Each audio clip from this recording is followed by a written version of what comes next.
95% of childhood survivors had some sort of health-related issue by the time they were 45.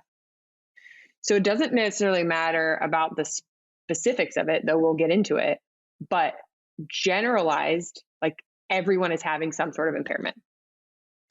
And those can get parsed down even more specifically into some like really big, pretty typical buckets. So like 10% of patients that have had cancer will have a secondary cancer 30 years after their initial diagnosis.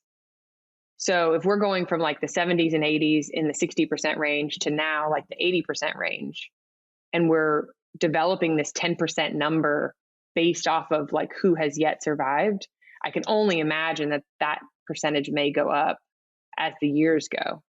And so what does that look like for like screening prevention, especially for like this is really, the first person population I thought of is like outpatient clinicians. Like how many generalized outpatient clinicians see all of these random things where they're like, this doesn't make any sense. You're saying you have low back pain, but like you don't have this, you don't have that, but you have all these red flags. Like I think that as clinicians, like our intuition and our critical thinking skills are going to be so much more utilized in the next coming years, because we're going to have these patients that like, for whatever reason, didn't share on their past medical history that they had Wilms tumor when they were 3 years old. And now they're 45 and they're like, I got this back pain again. Like, what is this? You know?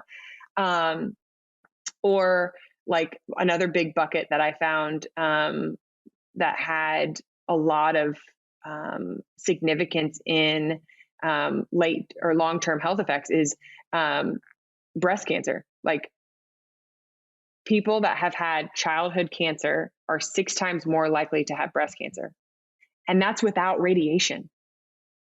So females that have had, this is specific to females, so females that have had some sort of childhood cancer diagnosis, it didn't even specify a diagnosis, are 6 times more likely to develop breast cancer. And those that have had radiation basically are similar rates to if you have the BRCA1 and 2 mutation.